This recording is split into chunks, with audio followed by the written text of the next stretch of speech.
welcome everybody. I'm sitting here with Gary Caballero, better known as my dad, and Coach Shaw, his high school football coach. Welcome, gentlemen. Welcome, Buster. So we're here for, explain to me what's going on. Many years ago, about 9 years ago, Coach Shaw and I met at a little restaurant in Kentwood. He and I had lunch, and the year before, Coach Shaw had coached a football team to the South Louisiana State Championship. So we had lunch, and after lunch I asked him, I said, Coach, after coaching the championship team, I said, in the year next, we came up, little experience, no experience at all, hardly. I said, do you even remember our team? And we're sitting on a little bench outside this restaurant in Kentwood. Not only did he remember every player, but he remembered every game that we played and how we played them, and I was awed. So I asked Coach, I said, Coach, if I started gathering the fellas together, can we have a little gathering at my place in Mississippi? And he says, oh, Gary, says, I'd love to come and join you. So I started putting it together, and here we are 9 years later that every year we're still gathering. We had 1 year that we missed. That was when I moved from my lease to the place that I own now on the deck. And here we are. Every year, the second weekend in March, we gather. We have great food, great camaraderie. It's good to see all the boys that you played ball with. And it sure is good to have Coach Shaw with us. He was an inspiration to all of us. Next to our pops, I think Coach influenced us more than anything. And I guess I've talked enough right now. Let's turn it over to Coach. Well, this is a group of people that's held a special place in my heart for the last 60 or 65 years, I guess. And as Gary told you, the way that these reunions came about was just a happen-up kind of thing. We sat on the bench and talked about it. But when we got started with them 9 years ago, it's just been real special for me to come here and meet with these, I still refer to them as kids, although they're in their 70s now. But we've had some fantastic times. Some good reunions, a lot of camaraderie, and it's just been a great experience dealing with these men. So, Coach, what was so significant about this group of guys, this team, and these are all seniors from the class of '62, right, Dad? Correct. And so y'all game was 61. 61, year 61. What was so significant? Well, in 1960, we had played for the AA state championship. Now, understand, we're playing in the second highest classification in Louisiana football. Now, which high school was this at? This was at Assumption High School. And I was a young coach at that time and had a tremendous year the year before and almost won the state championship, but we lost in the final game. And we just cleaned house, graduated everybody. I don't think we had maybe had one starter returning, a bunch of very small kids for that size football. We played and beat people that we didn't belong in the same parish with, much less on the same football field. Their work ethics was outstanding. Their devotion to the game was outstanding, and we just had what it looked like was going to be a real down year. Was one of the most tremendous years I ever had in coaching, and as I said, they've just always held a special place in my heart. So you get a team, young, skinny guys. After you just went to state. Yeah. And you have a whole new team you've got to form. Yeah. You're starting to slate over. These guys are coming up. How many games were y'all supposed to win? People in town wanted to know if I thought we could win 3 games. and I told them I didn't know what three they would be. We were so small. We just, and again, let me emphasize, we're playing in the second highest classification in Louisiana football. We were playing the district championship game against Thibodeau. They averaged probably 235 from end to end in the line. We averaged maybe 150. On one run, they beat us 7-0 for the district championship. So we just they were a battling bunch of kids that didn't think they could be beat, and they were a very, very special group to me. So, Dad, what do you think it was that, y'all came in and y'all weren't supposed to win, but maybe two, but y'all go 8-2. Buster, What was the mentality of the team at that time? when we first started, we had returning letterman Jerome, we had T.J. and Craig.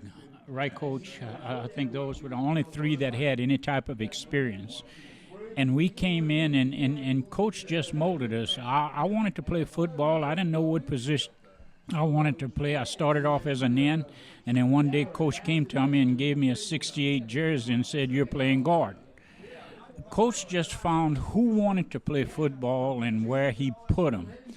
And when he taught us, we wanted to do exactly what he told us.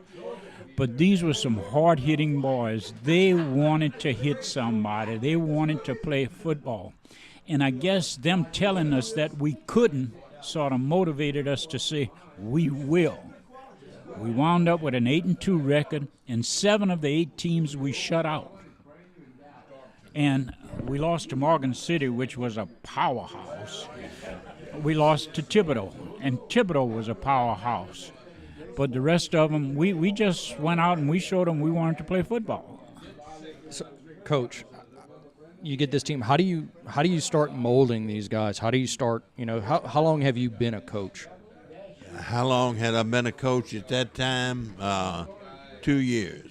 2 years. 2 years. 2 years. And it was a unique situation. I got the coaching job. I came out of college and I went to Assumption High School as an assistant coach for 1 year. The head coaching job came open. I had no idea of applying for it. Some of my friends in Napoleonville said, "You go apply for that job." So I did. I got the job by a 5-4 vote of the school board. So I was kind of on probation in the beginning. Luckily, in my first year, we won 10 games. In the second year, we played for the state championship. So I pretty well established myself that I could coach. And from there, we just then came on the 61 team, which was really amazing, the things that they did. What did you see as your biggest thing that you had to overcome with these group of these young men at the time? Yeah. These kids. They just were hard workers, and as Gary said, they wanted to play. They had a great want to about them, and I think that's what made the team that we were. Dad, do you think y'all weren't supposed to win, so y'all said we're just going to hurt everybody? Bus, let me show you how this unity came together, that we cared for one another. And if you look on this table, you'll see a bunch of cups. And when we started gathering, I got a cup for each one of the football players and the coaches. And you'll see some are turned up and some are turned down. And we started something called the Last Mustang Standing. We lost 2 of our coaches, and the 2 mugs are turned down. We lost Louis T.J. Landry. He never was able to make one of these reunions, but we still remember T.J. We talk about him. And this year we have the sad, sad situation of having to turn Lawrence Boudreaux's mug down. Lawrence was a heck of a young guy, played football, gave it his whole heart. And one of these days, all of these cups are going to be turned down. And the last Mustang standing has to go out and tell his story. And this podcast may be part of that story. But it's a unity, a fraternity like I've never been in. I love these fellows to death. We look forward to gathering every year. And we even have a scrapbook. And you see an old jackass on it, okay? and before we started, it had a young Mustang, and now it's an old jackass. But it's got all the memories here, some pictures of the gatherings that we do. So this is the last Mustang standing. It has the date of the death of each one of the people that have gone before us. And one of these days, there's going to be a number by all of us. but y'all are all 74, 75, 76. Coach Shaw, how old are you? How old are you, Coach Shaw? In 2 months, I will be 86 years old. All right. Well, so God, you were a young coach. You were a young coach for them. Right. 10, 12 years older than we were. Yeah. Oh, wow. Yeah. Oh, About 10 years older. so right now we have how many guys out here? 13. We were 12 on the team. We lost 2. 10. Chuck couldn't make it this year. I've been trying to get 100% attendance for since the inception of this thing, and I thought I'd come close, but Chuck had a little heart problems, and he was a little scared to come and make the trip this weekend. Oh, turn that mic down a little bit, like just tilt it toward. There you go. And just the privilege of coming and witnessing this weekend has already kind of, I've laughed a good bit with seeing how y'all are still. I don't know. I guess y'all are still like these high school kids getting around each other and poking fun at each other and laughing and telling stories and doing that. And there's only, y'all are missing 2 players right now, and God rest their soul. What prompted saying, like, we need to get the band back together? What was it? What prompted it was my meeting with Coach and his recollection of us. I thought. Did you know that he remembered y'all so fondly? No. I thought he might have remembered us a little bit and all of this, but his memory was very, very fine of every game, busted of situations, and I said, man, we must have really touched him because he touched us. We just, next to our pops, Coach was the man. I mean, he motivated us, and man, if anybody took chicken shit and made chicken salad out of it, he did. So I know you asked Coach Shaw this last night, but can you ask him that same question again? Yeah, and we all laughed about it last night. The first answer was hilarious. I asked Coach, I said, Coach, what game was most memorable to you? That something we might have done, and Coach, I'll give it to you. What's that? I asked you what game, what was your most memorable? And I answered that by saying any game that we won was memorable. Oh. So, but then later on it came out, was it the Hammond game or? Yeah, well, everybody has a certain memories, Buster, of something that they might have done good in that game, something that, they made a tackle, scored a touchdown, threw a good block. Our kid Craig Boudreaux was one of our finest runners. He was a punishing runner. He ran over you instead of around you. And naturally, he made All-State. And I keep telling him if it wasn't for Lawrence and I blocking for him, they wouldn't even know he was on the field. But he great running, a great guy, and we tend to jab one another, but it's good, great fun, and love all these boys to death. And I cherish this weekend, and all of them just can't wait to come, and I can't wait to have them. So that's great to see that y'all are doing this and keeping up, and it just bonds the fraternity even more of this, and Now, what we're going to have, and you're going to see later on, we have games. We have beanbag toss. We have cards, and the competition is fierce. We get to fussing and fighting and hollering at one another, and then maybe we get an Indian leg wrestling game going or no, something. I don't think we get. None of us can raise our legs that high. So, Coach, let me ask you this: is there a memory you have of my dad, Gary, whenever you coaching him, about how he was as a player? Oh, yeah, I have a lot of memories. Good ones? Good ones. As I said, we were our two guards, nicknamed Gabu and Tampu. That was our two guards.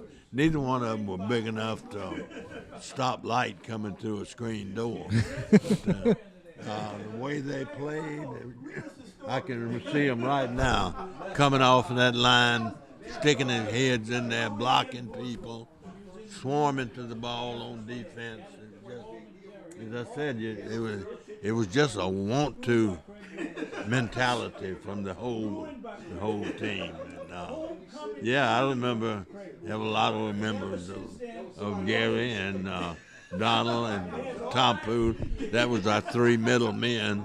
Donald Boudreaux was our center, which he's become quite heavy now. He was a string bean young man, but a good player. And it was just they did things right, and they played hard, and it was just unbelievable, the games that we won. Did you have to motivate them, or did they come in like we just want to win, we just want to dominate, or was there? I don't remember actually motivating them. I just I just coached them. I coached them hard.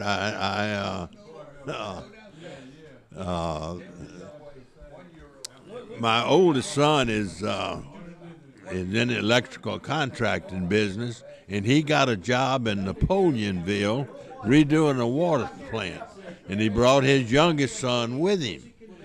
Matthew's a pretty good hand. My grandson was pulling some wire, and there was a boy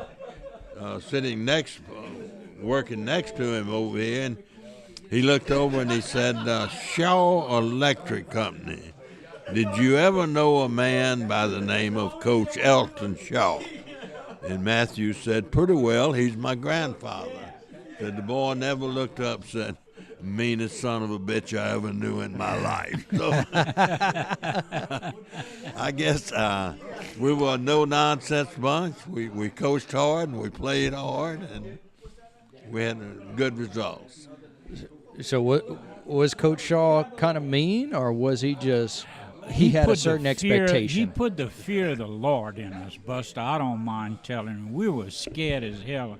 He was, 6'4" or something, 230 or something, and you had to look up to him, and when he talked down to you, not talking down. He was looking down at you, and he talked with a voice that you said, yes, sir, and no, sir.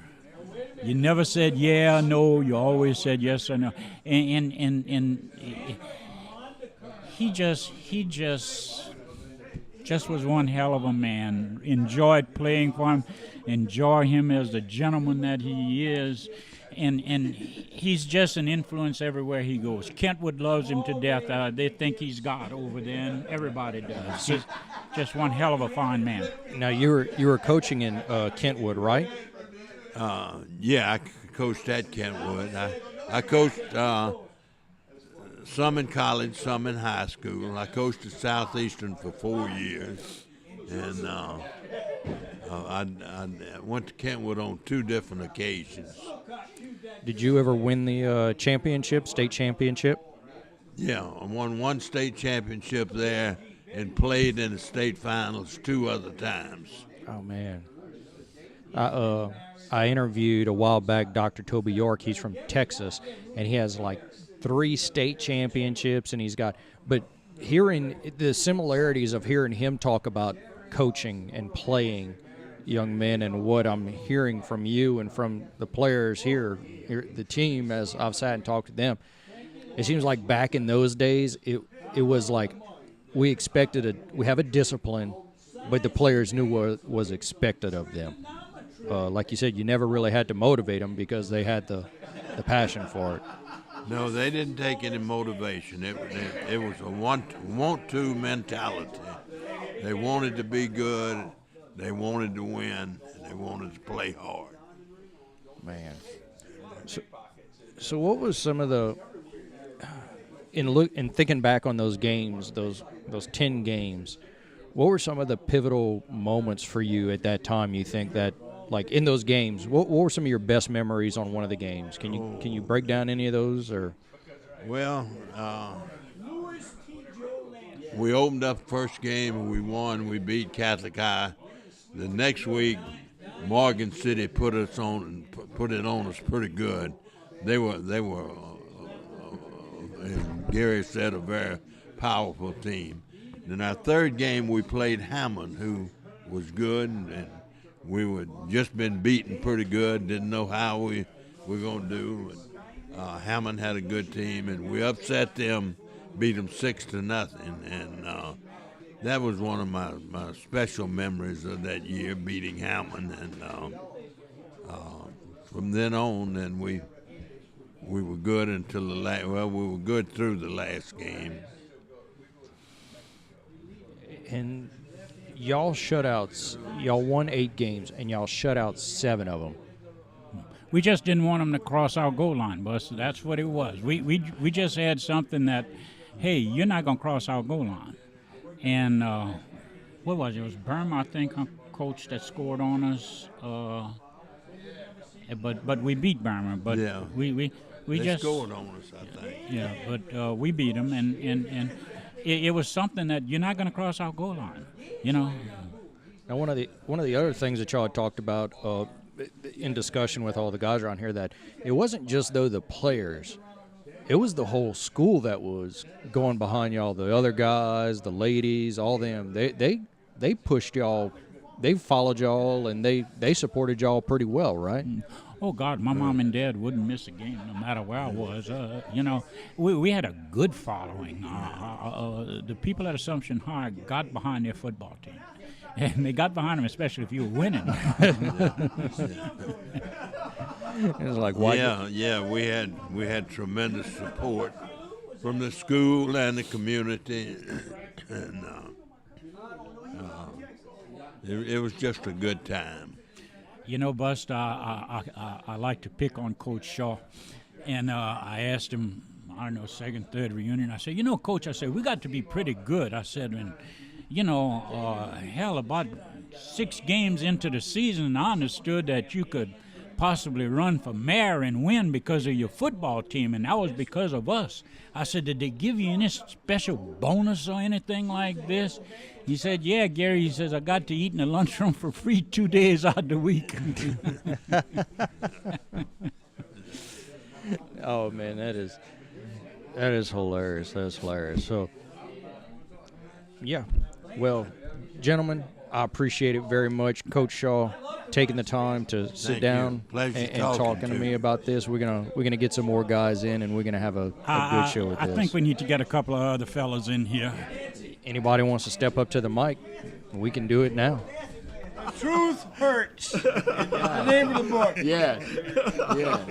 No. True story of the Mustangs. All right, everybody. So you just heard Coach Shaw and Gary Gabu Caballero, my dad, about their season. And now I'm sitting here with 4 more players. And if you're watching the YouTube video of this, you'll be able to see they're all set up.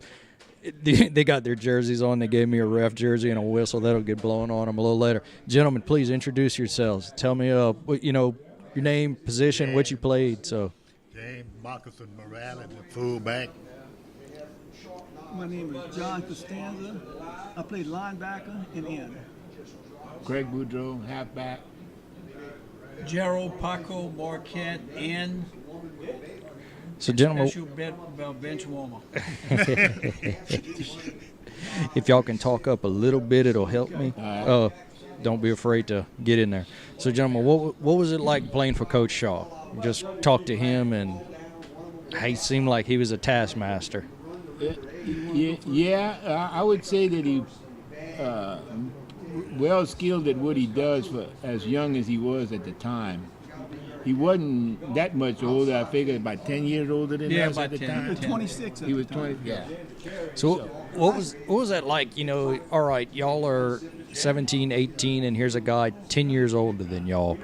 He was scary. But we thought he was older, way older than us, because he was a disciplinarian. Yeah. One thing that nobody will ever witness or be part of in your generation, this was what you call total respect for a human being. Yes. 100, Turn that mic a little. 100% total respect. Now, I had fear in there. I'm not going to lie about fear, okay? But it was total respect. He could walk into the gymnasium, and all the boys would be in a corner raising hell, and he just turn around and look, and you wouldn't hear a pin drop.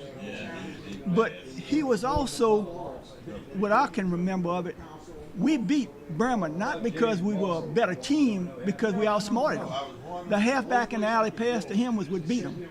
And he suckered them in with the dive players up the middle for about a whole quarter, and they were ready for it right up the middle. And when they faked it to him, he was wide open down the middle, dropped the pass in his arms, and touchdown. But, you know, Richard, the quarterback, had a great fake. Yeah. Because I remember we went to the sidelines like that, and we were kind of open too, but I kept praying, don't throw me the ball. And Craig was open in the middle and went straight in, and that's what won the game for us, really. But they were out-coached. Every team was Yes. out-coached. Wasn't that we were that good, they were just out-coached. And if you really look at him, let's say you're walking into a room, and as young kids, we have much more weight on us than we did at that time.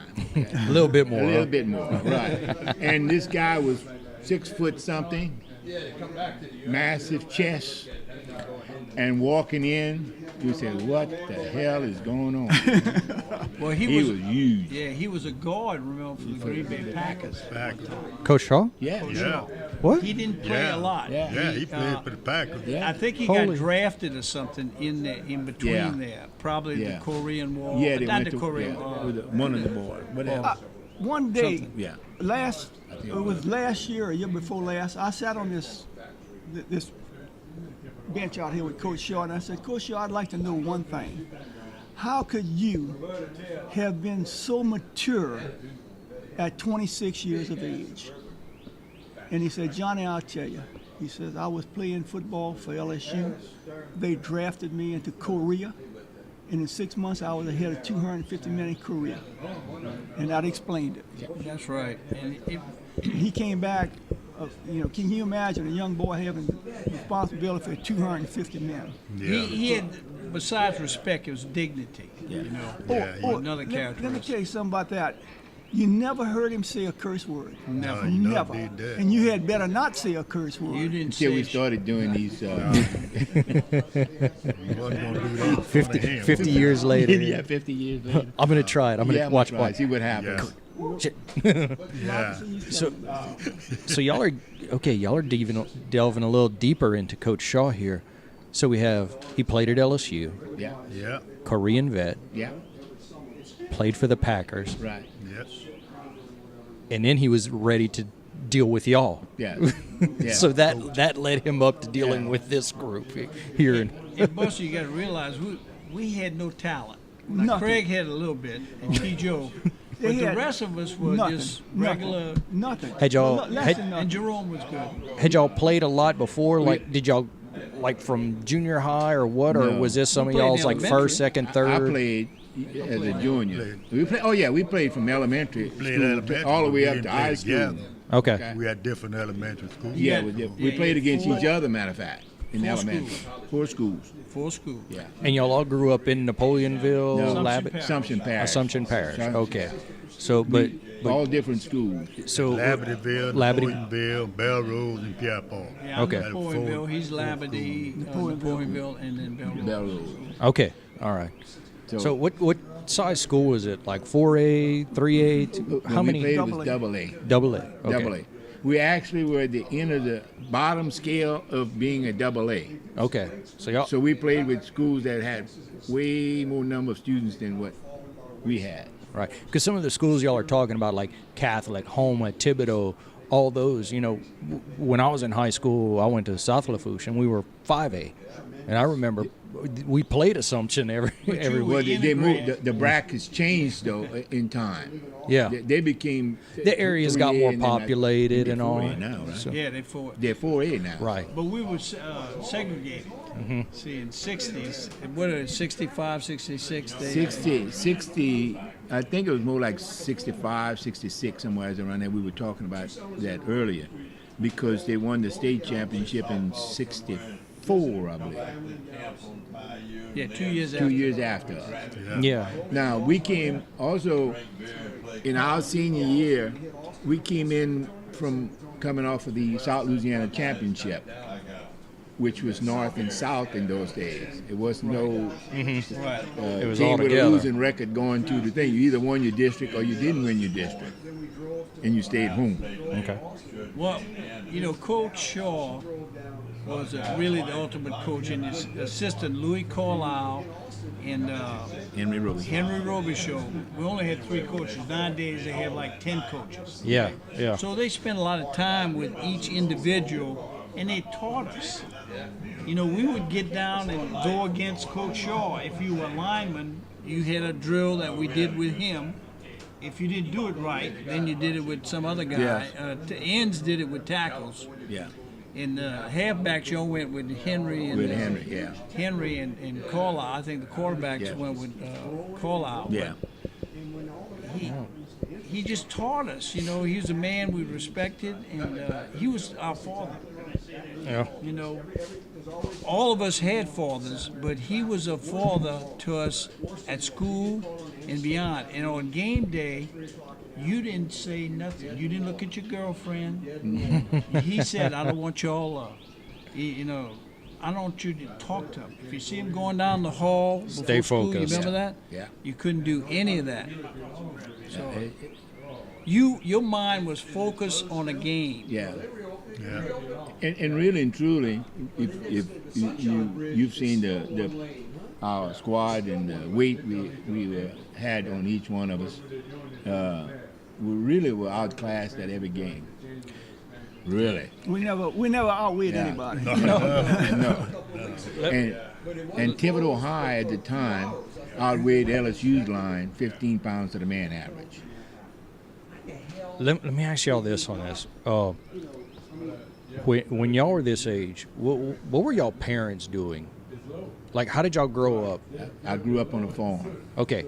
My daddy was a postmaster in Napoleonville. Okay. My dad had a ballroom, and then he became a tax assessor. Okay, that's I was interesting. reading that Afterwards, we're gonna break that one out afterwards. Another story. Farmer. Okay. And Dad grew up on a farm, and I'm sure a couple other or a couple of other teammates, all farmers. So y'all were farm kids. Yes.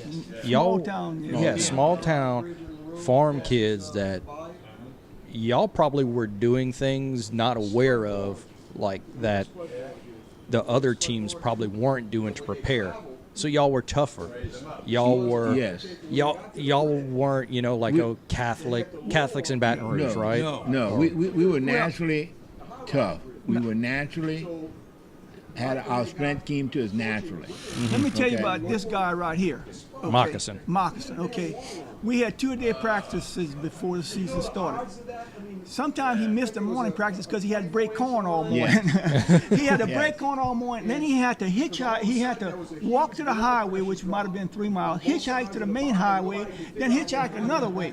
I took him home one time, and I couldn't believe what the hell he had to do to come home. And Coach Shaw took you home a couple of times. And so this guy's breaking corn all morning and then playing football in the afternoon. Can you believe that? And the kids said they couldn't even break corn for half an hour. Some of the schools we played had weight rooms. We didn't even know what a weight room We was. didn't have a weight. We didn't have weight. I didn't lift weight until I went to college. Really? None of us. And I couldn't get over 150 pounds. That's all I weighed, 150. Yeah. But y'all were raised a little different. Then. Yes. Yeah. Y'all. Well, in those days, everybody worked, physical work. Yeah. Anything like I don't know if I told you, but the guy they'd have a box car full of gravel come up, and a guy would get in there with a shovel and shovel it out in 2 days. Throw it on the ground, then turn around, throw it in a little buggy with a horse and go dump it. And so everything was physical, and there was no machinery or anything else. So everybody I learned how had to run work. up on a 2x8 board with a bushel basket of corn and throw it, so somebody would catch it and stack the corn in a corn crib. So, but then when you were running down the field and somebody was coming out, they were just a corn. They were a corn crib to you. And believe me, it was that way with him. But I don't think we would have had anything without these two. Okay, because I can remember times, and like I say, I have flashbacks. I can remember one time we were on a goal line for somebody's team. I slid in and took the end in, and here Craig comes around me, and I hear pap, pap, pap, pap, pap in the end zone. He ran over 3 or 4 people. I'm looking, they're all on the ground, and he's still standing up. And this guy right here was the same way. He could either run over him or run around him. He did either one of them. The other thing, if you want to go back to how we were reared in our day, if we went out and we got in at 4 o'clock in the morning, my dad said you got 30 minutes to get your clothes on. We had to go to work. Mm-hmm. When at time, it wasn't year round, but when corn had to be harvested, cane had to be harvested. If him and I get in whenever we got in, and we had to go to work. All right, so I'm curious about this. In the early 1960s, what was there to do in Assumption Parish till 4 in the morning? Oh, we wasn't in Assumption Parish. Okay, to leave Assumption Parish. Yeah, to leave. No, but one of the best things we used to do. Yeah. We used to, during grinding season, doing sugarcane, we get on the front of a car. I drive him, and we go between the cane rows and shoot rabbits. And it was just like a shooting gallery. Let's not put that on the Now, news. Then we Oh, that's okay. I think the statute of limitations we is call up. the sheriff's office to see where the game warden was, and if he was in Pankerville, we'd go behind Labradorville. And if he was in Labradorville, we'd go behind Pankerville. He never did catch it. And then we'd skin them and cook them. And the other thing, if you didn't know what to do, if you were bored and said, what are we going to do? You call this yo up right here. Gary, what are we going to do? He'll figure out something, Right. And we take off and go do something. The thing is, a couple of them maybe had cars, but we didn't have cars. We didn't have cars. We hitchhiked. We did that. Can you believe that in Napoleonville, I used at about 10 or 12 years old, I'd get on the highway and thumb to Plottonville to his house, and my dad and parents thought nothing of it. Oh man. 10 years old. That's how the whole mindset of it. Your mama would kick you out the house in Napoleonville and say, get out of here, I don't want to see you till noon. You'd run all over town, go play, because you could go anywhere you wanted. It was a whole, we never heard of anybody being kidnapped, anybody. Yeah. It was unbelievable, a different world. I used to hitchhike to New Orleans. That didn't happen them days. And then when my wife was at school in New Orleans, that was after our senior year. But in elementary school, one of the players that's not here, Chuck, in elementary school, we'd hitchhike from practice, and I had a grandmother in Plottonville, where your great-grandpa and all were. And one day we got in a truck, and we're in the back of a pickup truck, just like moccasins, and we noticed the guy had a gun on the seat. So we had our football. We had to clean our own uniforms. So we took our uniforms and we landed by the Plottonville Bridge. We just jumped off. He slowed down to about 30 miles an hour, and Chuck and I jumped off. Never got hurt because we had the pads and everything. And See, he had a gun in the car, and y'all said we better get out. we said we better get out. Now, when he wasn't letting us off, we said let us down at the Plottonville Bridge, which is, you could see the church. They only had one bridge there. Now they got all kind of bridges. Yeah. But that's how. But we would trust anybody. I'd go anywhere. You I could, never had yeah. a car, but my daddy got a car. First car when I was Hitchhike anywhere. 15. You could hitchhike anywhere. A 10-year-old and they'd kid pick you hitchhike. up. People would Be pick you afraid up. to. You know, I'm talking about strangers picking you up. Yeah. You know, it was And just so it's hard for Y'all- you to y'all don't have imagine- it's anything hard that for you y'all to don't- imagine a world like that. Yeah, it but we is. lived in that world, Yeah. and it was a fantastic world to live in. It was nice. It was before any kind of computers, before anything like that. Oh, It was yeah. just a fantastic time to be raised on the bayou in that good time. most of us, except for maybe Gary and a few others, we lived on gravel. We had gravel roads. You didn't even have to lock your doors at We night. didn't have blacktop or They didn't have blacktop. keys. Yeah. The lock wasn't invented yet. no, that was no. Nobody can even understand that, I don't No, think. how it was. we never locked our doors as kids. Well, for me as a kid, I grew up in Cutoff, and I can remember taking the 410 shotgun and me and my neighbors and my dad or one of their dropping us off at a piece of property, and like, all right, we'll see y'all later. Yeah. And we'd go out hunting in the woods with 410s, and we do were that. like 12, 13, 14, and then now it's like, I don't think I can do that. No. Of course, I probably want to be going out in the woods with them Yeah. and having some fun, but no, we, that's, we all had guns Oh, we all had guns. shotguns. And yeah. we all hunted. All hunted. All hunted. So what getting back to the football and Yeah. that season, what Back what- to the football. yeah. What got us where we was at was that conditioning that coach put us in. Yeah. 'Cause he got us in condition. He worked the hell out of us. We really didn't know that at the beginning of the or the end of the season that we were South Louisiana champions. That they were talking about our prediction was possibly 2 to 3 wins, Maybe. maybe. And when he told you last night that what he was when we had Which the game 8 surprised wins, you the most? All Yeah. of them.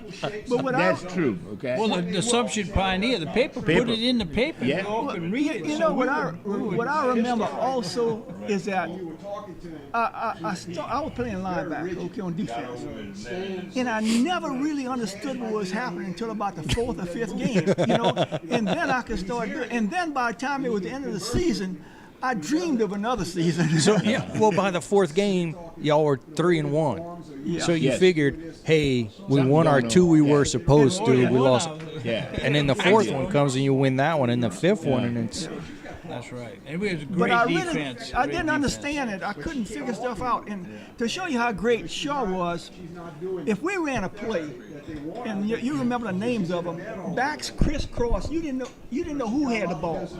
We played Hanville. Yeah. I remember, and I guess I regret it now for being a smart ass kid. But after the game, the coach came to me, and he said, "Well, what do you think about my offense?"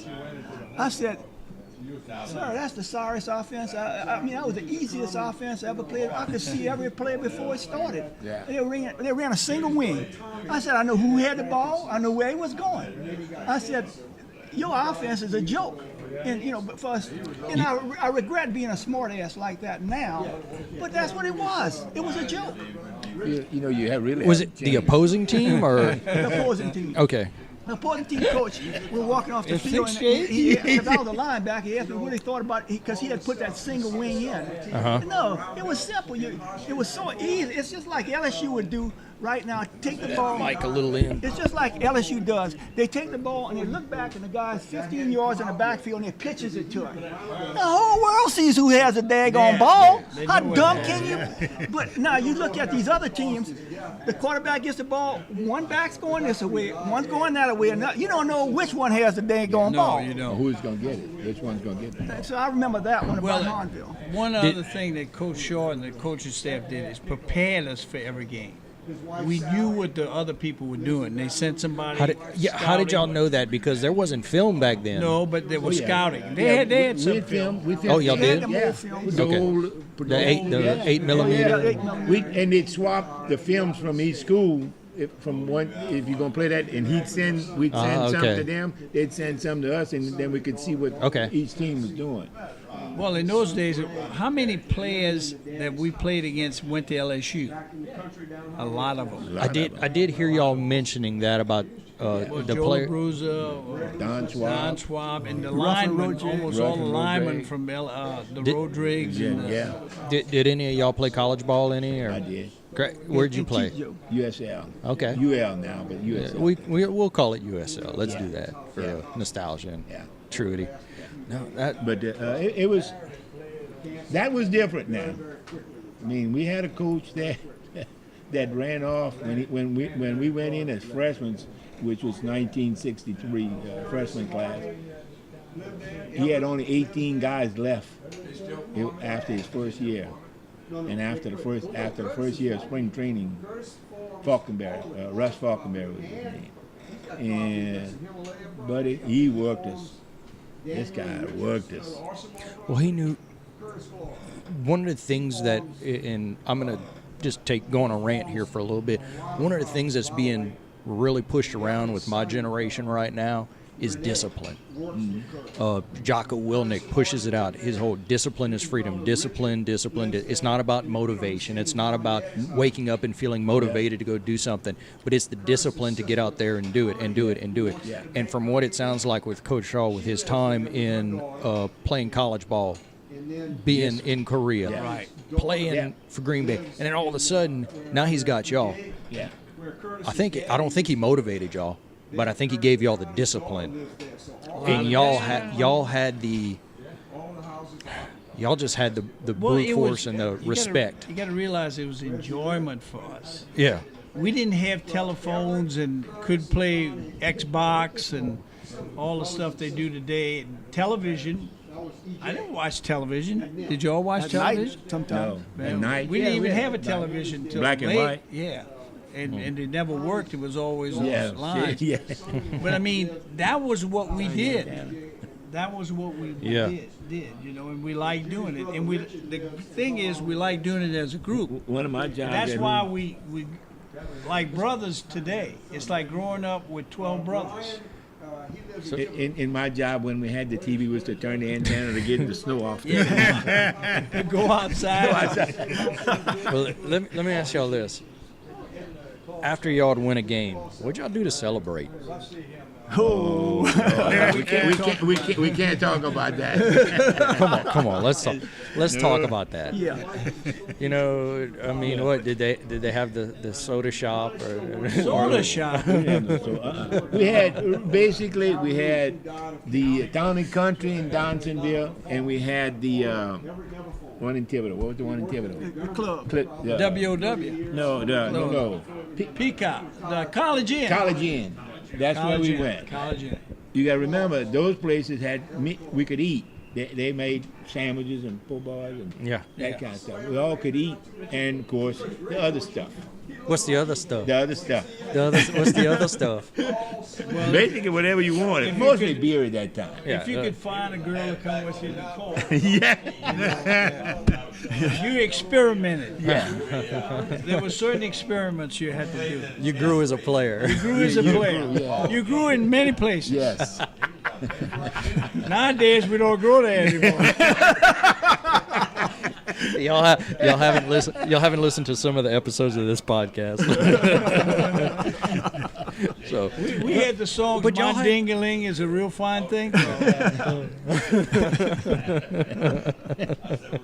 It don't ling It no don't more. ling- it don't go ling. Don't dang a leg no more.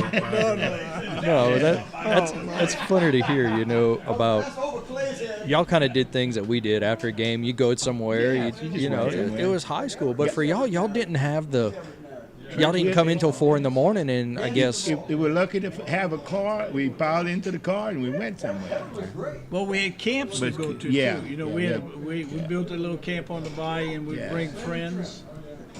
Some of them wore dresses, and some but we built our camp ourselves on Bayou Lafourche. Yeah. You know, we made Bayou Lafourche famous. It was before Donaldsonville had the dam and Thibodeau had the blocking water. That's true. It was a real nice place to live. Things have changed, buddy. Look, sometimes when I talk to some guys that played in the days and you tell them how old we are, one of the dealers said, what type of helmet do you wear? Did you wear the old leather helmet? It was almost right there. Yeah. The plastic did bend. Yeah. It was, yeah. But we went back a lot. We go back a long ways. And we got a relationship. And we go to his house and go hunt rabbits behind his house. A whole group of us, 10 of us, would come and meet up his house, and we go shoot rabbits, or we go somewhere else, go to Plottville. And One night we killed 21 rabbits, I remember. And I was cleaning them, and my daddy's helped to clean some of my dad's friends. Coach Shaw came by, so we gave him some so he wouldn't tell anybody. And we kept saying, suppose the game warden comes, where y'all kill those rabbits? And we said, well, they've been in the freezer for a long time. Let me tell you one of the deals with Coach Shaw and Coach Carlisle and Coach Robichaud. My dad invited them after the season to come and eat at our home. And so they had rabbit, frog, turtle. No, not squirrel. We didn't hunt squirrel, my dad. Coach Carlisle and them stood over the skillet where they were frying the frog because they heard the frog and the turtle jerk while you were frying it. So they wanted to make sure that it would jump out the pot. So in that day also, let me ask you this, the coaches, they were more involved in you outside. Was that true? Like where they knew what you were getting into outside? Oh yeah. Well, you realize they didn't make any money. Yeah. So if they were invited to somebody's house, they came and they were friendly. I think nowadays the coaches kind of stay away from people. Yeah. You have to, though. They have to. They have to because of different era, different time. Like y'all said, Coach would bring moccasin home at time. Yes. Nowadays, you can't do that. No.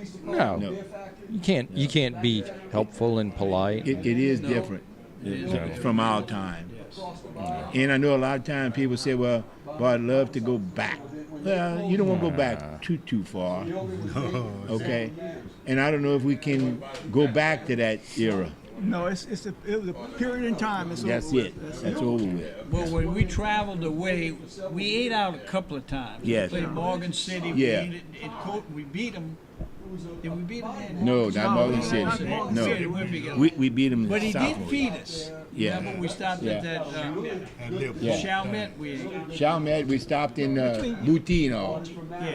What was it? Snell's? Was that the name of that place we stopped off between New Orleans and I don't we know. were racing in New Orleans? Was it Snell's? They had one place we stopped off all the time to eat. Yeah, that was in Boutique though. Yeah, Yeah, Snell's. But it was. One time, when Dickie Brand was there, Dickie Brand was we're just going to say Dickie Brand was Dickie Brand. Well, anyway, Coach, this is He basketball. wasn't on our family. He wasn't in our family. And Jack Clay, we stopped off there to eat. And when we come out, Dickie had gone by, how they got a little counter display with gum. And he had his whole coat full of, he had stolen. Jack Clay grabbed that stuff from him and made, but that's when I think he kicked him off the team. Now you have other guys that were behind us. Yeah. I think we were the second team that coached. Yeah, I think it was second. He was coach of South Louis. He was there, huh? Third year. It was his third year. Third year. Okay. Yeah. Let me tell you a funny story about going to Snell's. Okay, we went to that restaurant to eat. Lawrence went into the bathroom and they had a fifth of whiskey, still maybe just barely open. So he puts it in his coat pocket. Okay, so we're on a bus, and you're supposed to be totally quiet, and we're making what the hell, this. All of a sudden, Shaw stands up, and you hear him coming, boom, boom, boom.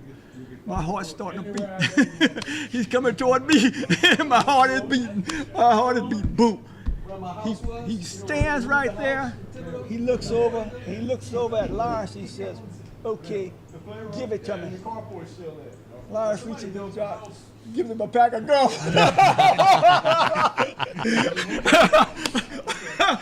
I almost fainted. Every time he moved, that bus would shake.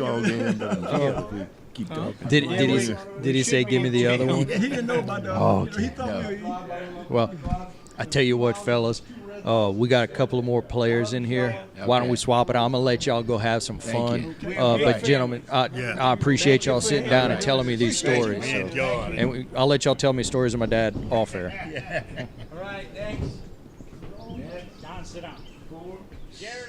So this is going to be broadcast live? Not live. Not They're live? recorded, so. But millions will see this, right?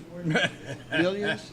On average right now, 100. So, yeah, but don't worry. Don't worry. So. Hundreds. All right, everybody, we're Is back. anybody I owe money to, do you think they'll see it? Probably, maybe so. I'm here now. We've got our next set of Mustangs. Guys, why don't you introduce yourselves, give your name, nickname, and what position y'all played on this team. Jerry Barbera. Richard Talbot. Franklin Cassio. Don Boudreaux, number 51. Number 51. All right, fellas, thanks for giving me the opportunity again to sit down and talk to y'all about this. So, we're here, Mustang, 50. Well, now it's y'all 7th or 9th year doing this. What did this team mean to y'all, fellas? What was it about for y'all? It was about upholding a winning tradition, something that began before our time, a couple of years before our time. We had a good quarterback in Joey Sternfels and some good ball players, and started a winning tradition. And we were inspired by our coach to continue that winning tradition, and we gelled as a team. Can you move that mic a little more in? Yeah. Okay. So, you hear me okay now? Yeah. It's good now? Yeah, we're good now. I'm not starting over now. No, you don't have to. I can fix that part. So, I don't know. So The interesting thing about our group was that, as Coach I'm sure said, or at least I think he said, we weren't supposed to amount to much. Right. We were what was left over from a championship team. And I'm not sure anybody knew what to expect. They even said in the paper, didn't they, that y'all were only supposed to win 2 or 3. They quoted y'all. And we ended up, as I told you earlier today, I think we were 28. I mean, you can count. 28. I think we were 28, and Total on the team. 13. Were we 13 seniors, or 12 seniors? 12 seniors. And 16 people that were underclass. That without them we wouldn't have been able to practice like we practiced. But we practiced hard. Practice was grueling. It was tough. The 2 coaches were, it had to be right. You did it until it was right. If you didn't do it right, you kept doing it until it was right. And it paid off in games. I think we surprised ourselves. We weren't supposed to do much, but we sure did. We sure did a lot. The reason that we weren't expected to win very many games, we were small, Jerry. And just to remind everybody, the average lineman was about 150 pounds. We had T.J. Landry, which was 200. He was the only one that had 200 pounds. Yeah. And today, the average weight is way up in the 200s as an average. When I look at the picture of your team right there, he stands out, like right there in the middle. Yeah. He was a big look guy. at that. He's about 6 inches taller than everyone else. Yeah, he was yeah. tough. Yeah. What? Now, I asked the previous guys this. Growing up, what did your family do? What kind of, when you were, at that age, were y'all working on a farm too, or what? Sugarcane farmers, yeah. Okay. Well, my dad was a shoe repair man. That's why I had the nickname Cobbler. I was a cobbler's son. Yeah. Yes, my dad did carpenter work, and he did some fur trapping. Okay. So, but you had to work with him also? Did some of that, yeah. Did a little roofing with him, and did some trapping, run the trap line with him in the swamp. And I was always anxious to get back home and get out the swamp, so I'd be asking him, how much further we have to go, Dad? That was. My dad was a car dealership, had the Chevrolet dealership in Napoleonville. Okay. Which he took over from his dad, from his farm. All right. Now, one of the things, and y'all just grew up in a different generation where I guess it was, let me back up a little bit. What do y'all think was the success made a pivotal, successful point in that season for y'all? What was it? You know, because everybody came in, a bunch of scrawny kids, not supposed to win. What was it? Coaching, I would say. Coaches groomed us and inspired us to do our best and really overachieve in success. But as the season got started, I don't remember what happened in the Jamboree. I think we played in a Jamboree before the season started. I don't remember the Jamboree. I think we lost the Jamboree game. I don't know. Who did we play? It was one of the New Orleans schools. We used to go to Thibodeau and we play one of the New Orleans Catholic schools. I don't remember which one. Which one did we play? No, I don't remember. But I'm sure we played in the Jamboree, and I don't know how we did. But as the season got started and we started winning, it's kind of like maybe we're supposed to win, you know? But after that spring game against the seniors, things didn't look too They good. didn't look too good, but we started winning, and every week, I think, you know, the confidence level kept going up, and the coaches, it's like, oh my God, I think that maybe they can win. You know, so the intensity in practice went up, the level, it just kept going up and up and up. And towards the end of the season, that's why we were so crushed at the end, losing, you know, the game at the end of the season that cost us the district championship. If we had been a poor team that had won 2 games, that game wouldn't have been, you know, just another loss. Yeah. But it wasn't. It was a terrible loss. It was a terrible loss. But it just built up over the season, and we surprised not only ourselves but the community. We surprised our coaches. It just ended up being a lot different scenario than it was supposed to be. I think that we had this feeling that if we lost on Friday, the world would stop turning on Saturday. Yeah, it would, because coach would get us out there on the field and make us work. What was it like walking in the halls during that time? You know, knowing what was being done. Nothing. It wasn't like that. It wasn't like that back then. You were just another student. Nobody was a superstar. You were just another student. Yeah. There was no adulation by girls and all of that I recall. Of course, I had the same girlfriend, that I'm married to now. So I'm not sure. I'm not sure there wasn't anybody chasing after me. That's for sure. The only rush that I would get would be running onto the field, home field, with the band playing, the people cheering. Kind of get your motor running, get your adrenaline going, and we take it from there, you know, and do our best. That was, and we all got along, as you can see today. Yeah. We all get along. No super egos and no, you know, other than the baloney you hear sometimes. A lot of fun, you know. Yeah, but y'all are, you know, me and my buddies come up here and we laugh around, and I was telling my wife this morning, she was like, what is it like? And I'm like, it's like looking in the future of, you know, me and my buddies where, you know, y'all are making fun of each other. Y'all are hashing out old stories that maybe you hope they would have forgot or something. But it's, and I said this to Dad and Craig last night when we were out here, just, you know, true friend will stab you in the front. And it's with y'all and what's going on and the laugh and the joke and going for y'all don't pull any punches, but it's, I think after everything's said, y'all are laughing about it. And how does that transcend 57 years? Yeah, you know? 57. Because y'all hadn't got together except for in the 50th reunion, right? Y'all would see each other, but then they planned this We all reunion. lived far apart. Correct. Yeah. So what was it like when you got that call saying, hey, we all want to meet in Mississippi and, you know, relive the glory days, I guess, or remember them? I don't remember. Was it Craig that introduced me to what Gabu wanted to do? I just don't remember that. I guess that's all part of early dementia or something. But I heard directly from Gary, and it's like, how come nobody thought of this before? It was his idea, and he set it up, arranged it, financed it. And He's good at financing a party. You know about that, huh? Yeah. well, I've never heard of this taking place with any other group, any other teams the years before us or after us. it just doesn't happen. You know? No. Well, we're the envy of a lot of classes. I can tell you that. Well- they wish they were able to do what we do, but nobody's ever put it together. Well, we were fortunate to have at least two guys with the ability to do this, you know, being Gary and Johnny, who's wealthy enough to sponsor. Not if he keeps buying bells.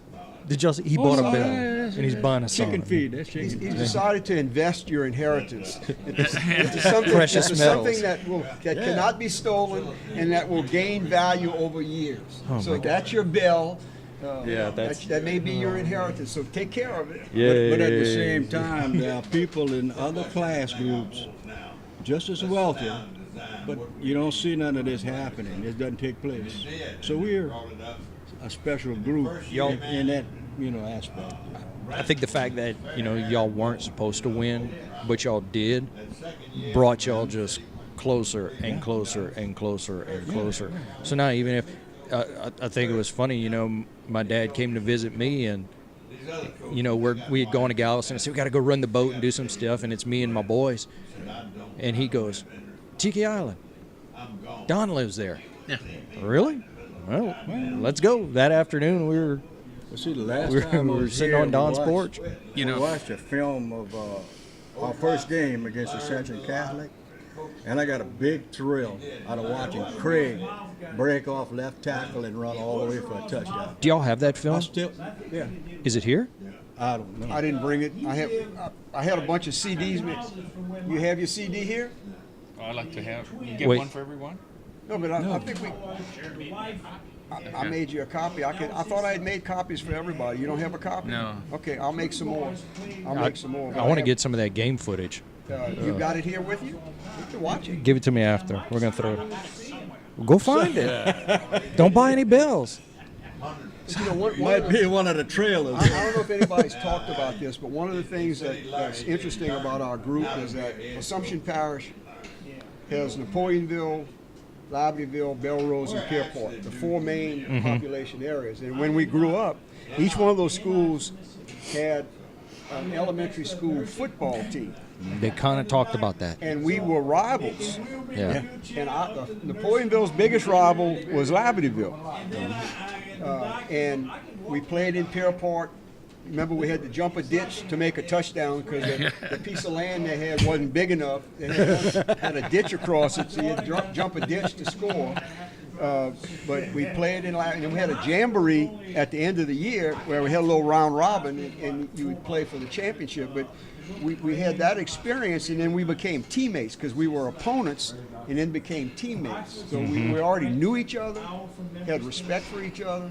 Sometimes, it was like, oh yeah, I used to kick your butt, and all that's kind of, then we became teammates, and it was really a unique thing. Paul Dufresne that played for Libertyville, who used to beat us all up, when we played them. When Napoleonville played Libertyville, everybody was scared of Paul Dufresne, and then all of a sudden you were his teammate. Is that the same Paul? No. Okay. Poor fella, died in a car accident about a year after. Paul was an animal on the football. Oh, he was. I mean, he taught me how to put a forearm in somebody's head that would make them think twice coming after you the second time. But he was a tremendous football player. But we were opponents, and then we became teammates. And one of the things we had, Jerry, was I describe it as chemistry. In the 2017 Houston Astros, you can watch those boys play and how they fed on each other and encouraged each other to play well. And I think we had that. Correct me if I'm wrong, but when we were in elementary school, used to go to ninth grade was like in Napoleonville. And then when we went to ninth grade, this is the first year they put the high school. That's exactly right. First year was 4 years. Right. But before that, so the football teams had ninth graders. Right. We were eighth graders, then we went to high school Right. and then became first grade and ninth grade. I think I remember that. I always thought that when we played Laverdale that Paul Dufresne had to be 20 years old. Because he was bigger and stronger than everybody else on the field. Let me ask you this. Y'all said y'all had this camaraderie, this brotherhood and everything. Was there ever a time where, like, you as the players had to get on another player and say, like, hey, you need to pick up your slack? Yeah. Well, I had Craig in the Morgan City game as a running back got behind me because I was playing safety and he caught a touchdown pass. And Craig comes up to me and said, "That's your man." I missed it. He got by me, you know. That's the only time. But that wasn't something that happened on a regular basis. I mean, I think we all knew that we were doing our best. Yeah. That we were doing our best. We were undermanned, undersized. We couldn't run, 5 substitutes in. There were very few changes between offense and defense. Generally, whoever was on the field, was going to probably be on either a kickoff return or a kickoff team or a punt return or a punt team. There just wasn't that many people, to spread around. No, you just said something that got me. Y'all said y'all were undersized, y'all were undermanned. Do y'all think y'all were underestimated?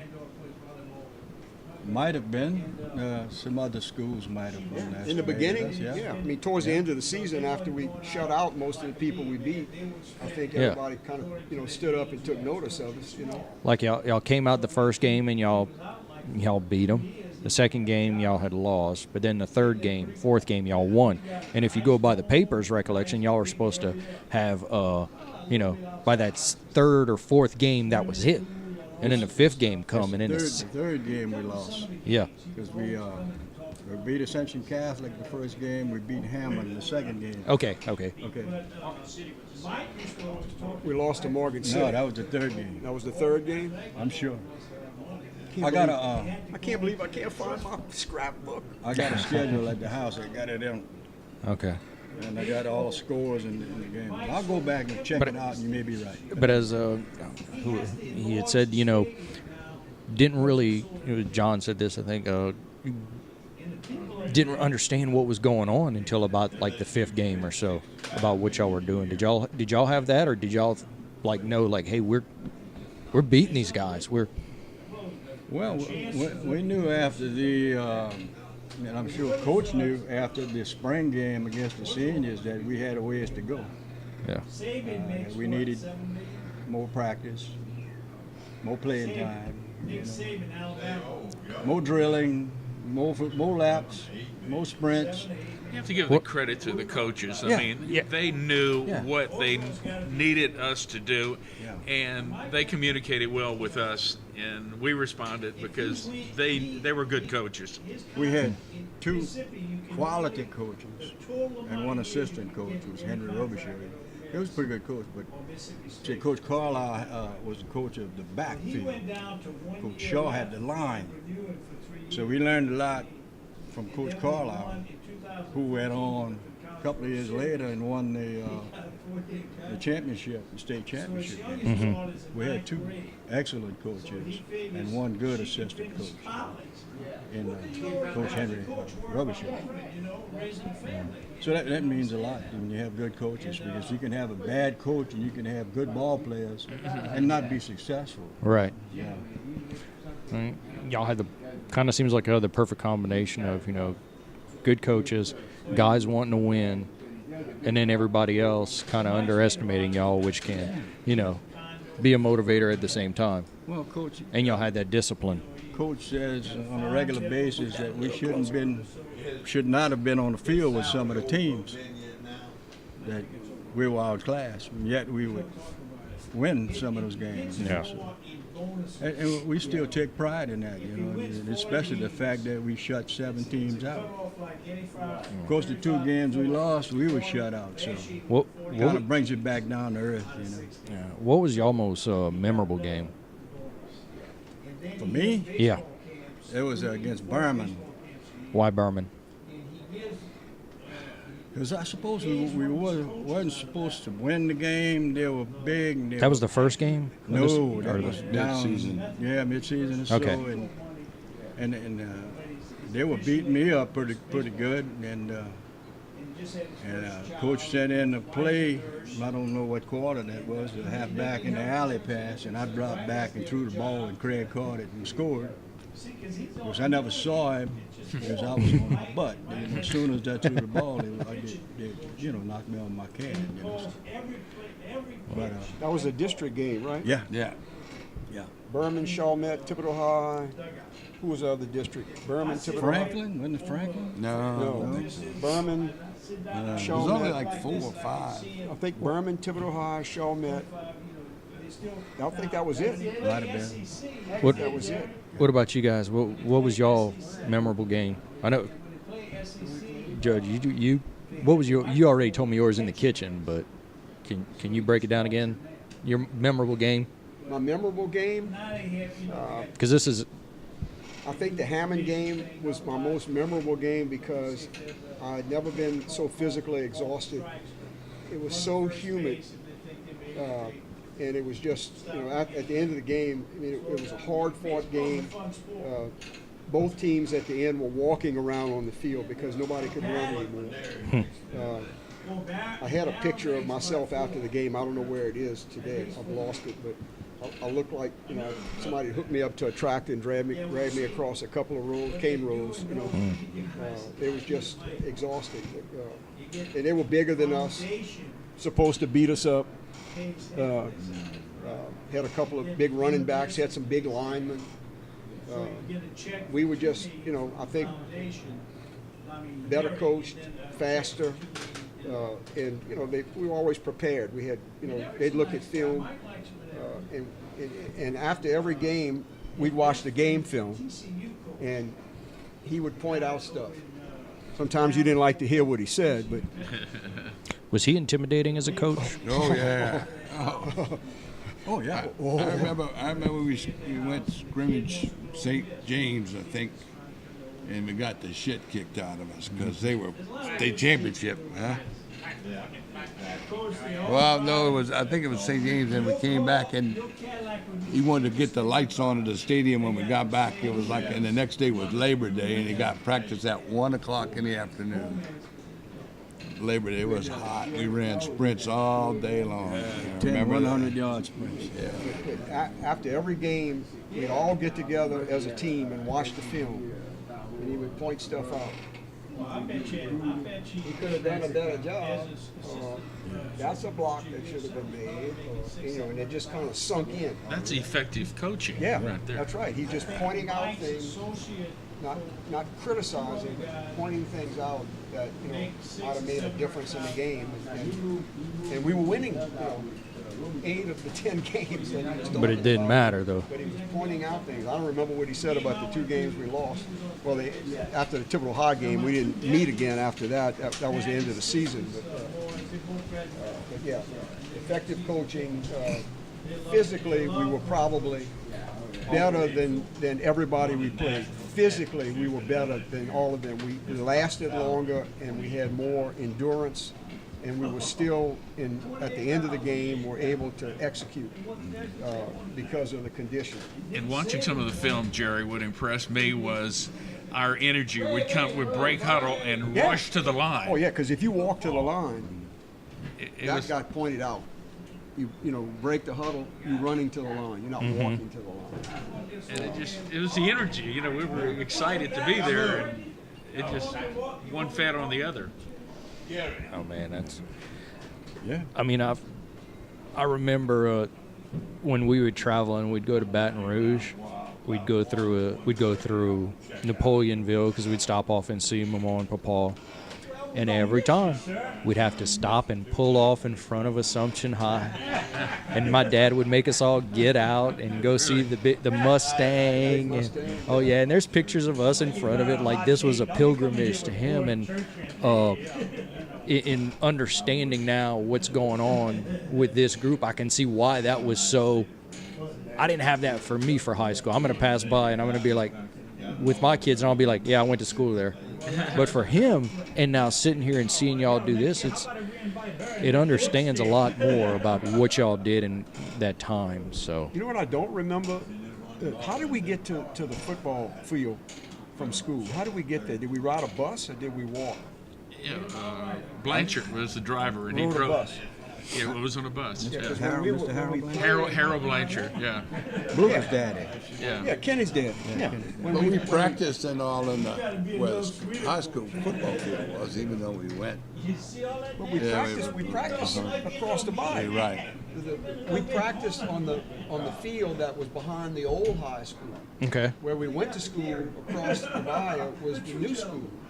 But there was no stadium. There is a stadium now. Okay. But there was no stadium, so we had to travel across the bayou. And I don't know if we rode a bus or you could drive your car if you had it. Sounds like Coach made y'all swim with your stuff ahead above y'all head. We had to go, I don't know. Some of us may have walked across the Black Bridge. I don't know. I don't think so. I don't think they allowed us to do that. But Coach wouldn't allow that. because the high school had become an elementary school, and the stadium, the field, we practiced on that field, played on it, had no grass on it. By the end of the season, it was, if it rained, the ground was like concrete. It was full of cleat holes and trash. I mean, it was just horrible to practice on. When it got cold, it was like concrete. It was horrible. But that was it, Well, One thing I've noticed that, and Jerry was talking about the Hammond game. I have no recollection of that game at all. you get knocked out? No, I might have, but I don't remember that game. And I only remember bits of some games. Yeah. Just a little bit, tiny bits. And but that particular game, nothing. I have no memory at all. But I did have a concussion in the spring game, so maybe that had something to do with it. It sounds it from the reoccurring theme. It sounds like Hammond was the big game for a lot of y'all. For me, it was Berman.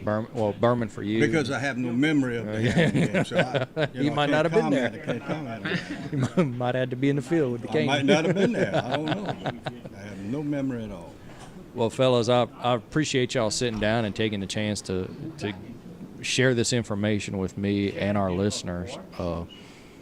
Man, and I appreciate y'all allowing me to come in here and learn this and understand this. And That's interesting. I don't remember any of that. I don't remember any of that. I have more memory of the '60 season than I do of the '61 season. I'm sorry to say that. In the Ascension Catholic game, you and Steve Thibodeau played quite a bit because we were leading 25-0, and we saw you on film.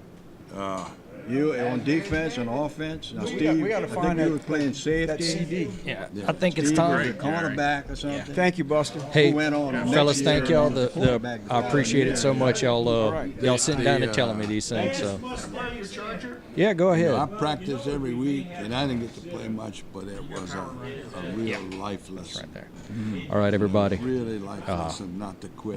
Not to quit. I mean, 'cause I could have quit a bunch of times. Well, thank God you didn't, because when I got hurt at halftime in the Thibodeau game, you came in and